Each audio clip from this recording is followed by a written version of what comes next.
দেখো বন্ধুরা, ছোট ছোট চিংড়ি মাছ নিয়ে এসেছে আর হচ্ছে কাতলা মাছ নিয়ে এসেছে। আমি এই ছোটো ছোটো চিংড়ি মাছগুলো গরুর দুধ দিয়ে আমি চিংড়ি মাছের মালাইকারি করব। অনেকে নারকেল দিয়ে মালাইকারি করে, অনেকে গরুর দুধ দিয়ে মালাইকারি করে। আমি গরুর দুধ দিয়ে মালাইকারি করব, কেননা নারকেল দুধ দিয়ে মালাইকারি করতে খুবই প্রবলেম হয়ে যায় বন্ধুরা। সেই জন্য আমি নারকেলের দুধ দিয়ে মালাইকারি করব না, আমি গরুর দুধ দিয়ে মালাইকারি করব। আর এইদিকে দেখো, আমি কুমড়ো আলু ভাতে দিয়েছি আর হচ্ছে কাতলা মাছ নিয়ে এসেছে। এই কাতলা মাছগুলো আমি একটু আলু দিয়ে কালিয়া মতো করব। এই হচ্ছে আজকের আমার রান্না। তাহলে বন্ধুরা, তোমরা যে এই পর্যন্ত আমার ভিডিওটা দেখেছো, একটা লাইক সাবস্ক্রাইবার করে আমার পাশে থেকো। যারা পুরনো বন্ধু তাদেরকে অসংখ্য ধন্যবাদ জানাই, আর যারা নতুন বন্ধু তাদেরকেও অসংখ্য ধন্যবাদ জানাই। আর যারা দেশ বিদেশ থেকে এই ভিডিওটা দেখছো তাদেরকেও অসংখ্য ধন্যবাদ জানাই। আর যারা আমাকে চেনো না, আমি হচ্ছে হ্যাপি উইথ শুভ্রা থেকে শুভ্রা, তোমাদের সাথে দুটো রেসিপি নিয়ে চলে এসেছি। তোমরা দেখতে থাকো রেসিপিটা। যদি তোমাদের রেসিপিটা ভালো লেগে থাকে, একটা মিষ্টি কমেন্ট করে আমার পরিবারে রেখে যেও, আমি তোমাদের পরিবারে চলে যাব। যাই হোক বন্ধুরা, আমি চিংড়ি মাছটা ভেজে নিয়ে এবারে দেখো, আমি পেঁয়াজ আর টমেটো তেলের মধ্যে দিয়ে ওগুলো একটু ভাজা করে নিচ্ছি। আর এইদিকে দেখো, শিলনোড়ায় আমি একটু জিরে নিয়েছি, ধনে নিয়ে আমি এটাকে বাটনা শুরু করেছি। অনেক দিন পরে শিলনোড়ার বাটনা দিয়ে আমি রান্না করছি। আগে প্রায় করতাম শিলনোড়ায় বেটে রান্না করতাম, গুঁড়ো মশলা খুবই কমই ইউজ করতাম, কিন্তু এখন সময়ের অভাবে গুঁড়ো মশলাটা বেশি ইউজ হয়ে যাচ্ছে, শিলনোড়ায় বাটাটা কম হয়ে যাচ্ছে। এই জন্যে বন্ধুরা, দেখো বন্ধুরা, শিলনোড়ার বাটনা দিয়ে কিন্তু রান্না করা, মানে শিলে বাটা রান্না খুবই ভালো হয়, আবার টেস্ট হয়। আর গুঁড়ো মশলায় কিন্তু টেস্ট হয়, কিন্তু সেই রকম টেস্ট হয় না, সেটা তো তোমরা সবাই জানো। কিন্তু আমি অনেক দিন পর আজকে বাটনা করে রান্না করছি। আর রান্না করছি হচ্ছে গরুর দুধ দিয়ে চিংড়ি মাছের মালাইকারি, আর তোমার হচ্ছে হচ্ছে কাতলা মাছ দিয়ে আলু দিয়ে কালিয়া। এই হচ্ছে আজকে আমার রান্না। তাহলে বন্ধুরা, তোমরা দেখো।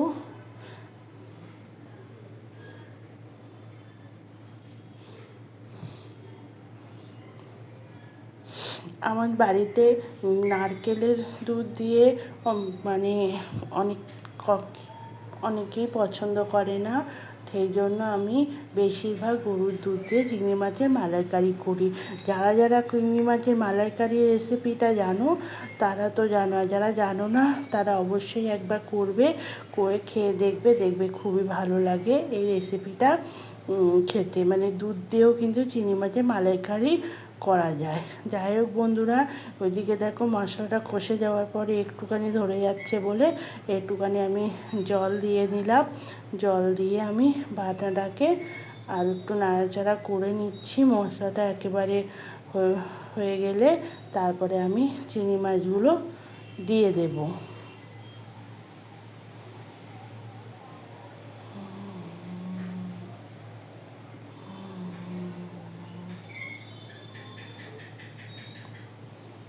দেখো বন্ধুরা, আমি চিংড়ি মাছ দেওয়ার আগে আমি দুধটা দিয়ে দিচ্ছি, যেহেতু চিংড়ি মাছটা আমি ভেজে রেখেছিলাম, সেই জন্য চিংড়ি মাছটা আমি দিলাম না, আগে আমি দুধটা দিয়ে দিলাম। দিয়ে তারপরে যখন ফুটে উঠবে তখন চিংড়ি মাছগুলো দিয়ে দেবো। যখন আমি চিংড়ি মাছগুলো ভেজেছিলাম তখন নুন হলুদ দিয়ে চিংড়ি মাছটা ভেজেছিলাম, অনেকটা নরম হয়ে গেছে।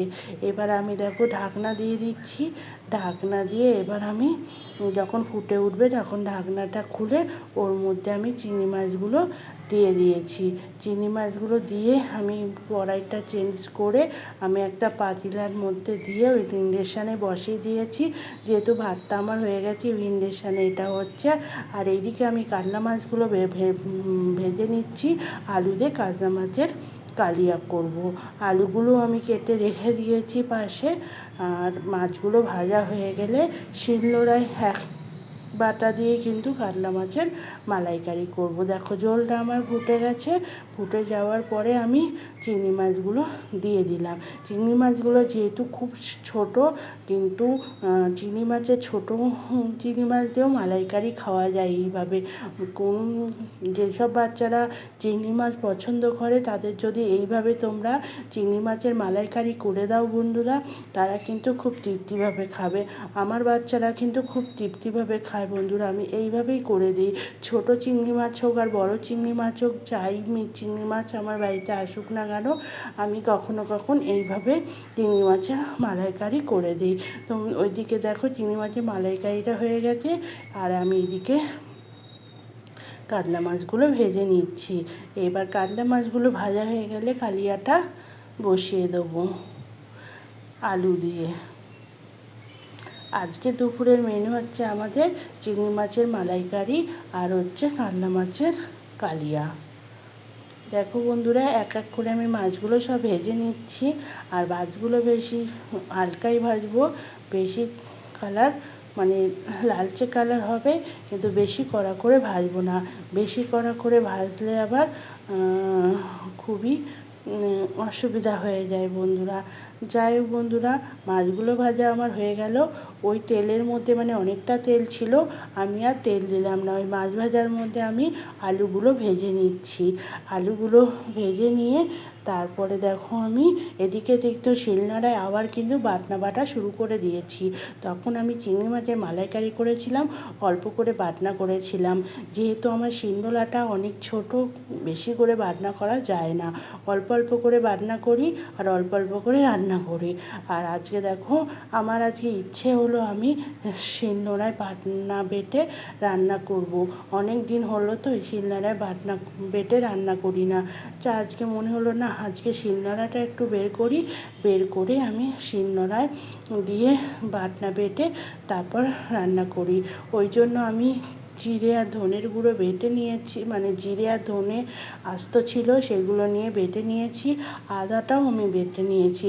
আজকে আমি আর আদা মিক্সচার মেশিনে পিষাইনি, কিংবা জিরে ধনের গুঁড়োও ইউজ করিনি। আজকে সব বাটা মশলা ইউজ করেছি বন্ধুরা।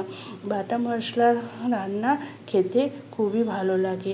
আগেকার দিনে মানুষরা তো বাটা মশলাই রান্না করতো, গুঁড়ো মশলা কোথায় পেত বন্ধুরা? আমরা অনেক ছোটোবেলায় দেখেছি আমার মা ঠাকুমারা বাটা মশলায় রান্না করতো। আমিও সেটা আজকে করলাম বন্ধুরা। দেখো বন্ধুরা, তোমরা তো জানো বাটা মশলা রান্না কিন্তু আলাদা হয়, আর গুঁড়ো মশলা রান্না কিন্তু আলাদা হয়। দুটো আলাদা ধরনের রান্না কিন্তু হয়। আমি তো মনে করি যে বাটা মশলা রান্না খেতে একরকম হয়, গুঁড়ো মশলা রান্না খেতে একরকম হয়। কিন্তু আমাদের সময়ের অভাবে এখন আমরা শিলনোড়ায় তুলে দিয়েছি। কিন্তু কোনো বাড়িতে আবার শিলনোড়া দিয়ে বাটনা করে, আবার কেউ করে, আবার কেউ হয়তো করে না। আমিই করি না, কেন আমি সময়ের অভাবে এখন গুঁড়ো মশলা ইউজ করি। কিন্তু অনেক দিন পর মনে হলো, সেই জন্য বাটা মশলা আজকে রান্না করছি। যাই হোক বন্ধুরা, তোমাদের সঙ্গে কথা বলতে বলতে আমার কিন্তু দেখো এদিকে মশলাটা হয়ে গেছে। আর যে আলুগুলো আমি ভেজে রেখেছিলাম সেই আলুগুলো আমি ওর মধ্যে দিয়ে দিলাম। দিয়ে এবার আমি ভালো করে ভাজা করে নিয়ে তারপরে জল দিয়ে দেবো। দেওয়ার পরে মাছগুলো দিয়ে দেবো। আমার কিন্তু রান্নাটা শেষের মুখে, রান্নাটা হয়ে গেছে। যাই হোক বন্ধুরা, তোমাদের যদি আমার রান্নাগুলো ভালো লেগে থাকে তাহলে একটা লাইক সাবস্ক্রাইবার করে আমার পাশে থেকো। যারা পুরনো বন্ধু তাদেরকে অসংখ্য ধন্যবাদ জানাই, যারা নতুন বন্ধু তাদেরকেও অসংখ্য ধন্যবাদ জানাই। আর যারা দেশ বিদেশ থেকে আমার রান্নাটা দেখছো তারা একটা কমেন্ট করে আমাকে সাহস জানিও, যাতে আমি আরও নতুন তোমাদের হচ্ছে রান্না দেখাতে পারি। এই দেখো মালাইকারিটা আমার হয়ে গেছে। আর আমার চ্যানেলটা খুব ছোট বন্ধুরা, তোমরা যদি সাপোর্ট করো তাহলে তোমাদের সাপোর্টে আস্তে আস্তে আস্তে আস্তে আমার চ্যানেলটা একটু বড় হবে। তোমাদের সাপোর্ট না পেলে আমি এগিয়ে যেতে পারবো না। এই প্ল্যাটফর্মটা এমন একটা প্ল্যাটফর্ম, একের অপরের সাপোর্ট চাই, একের অপরের পাশে চাই। একের অপরের পাশে আর সাপোর্ট না করলে কেউ এগিয়ে যেতে পারবে না। তাই বন্ধুরা প্লিজ প্লিজ প্লিজ তোমরা একটু আমাকে সাপোর্ট করো, যাতে আমার এই ছোট্ট চ্যানেলটা আস্তে আস্তে একটু বড় হয়। আর আমি তো প্রথম ধাপ এগিয়ে গেছি, আর তোমাদের সাপোর্টে আমি, তোমাদের সাপোর্ট বলো, ভালোবাসা বলো, আশীর্বাদ বলো, সব কিছু পেরিয়ে আমি প্রথম ধাপটা পেরিয়ে গেছি।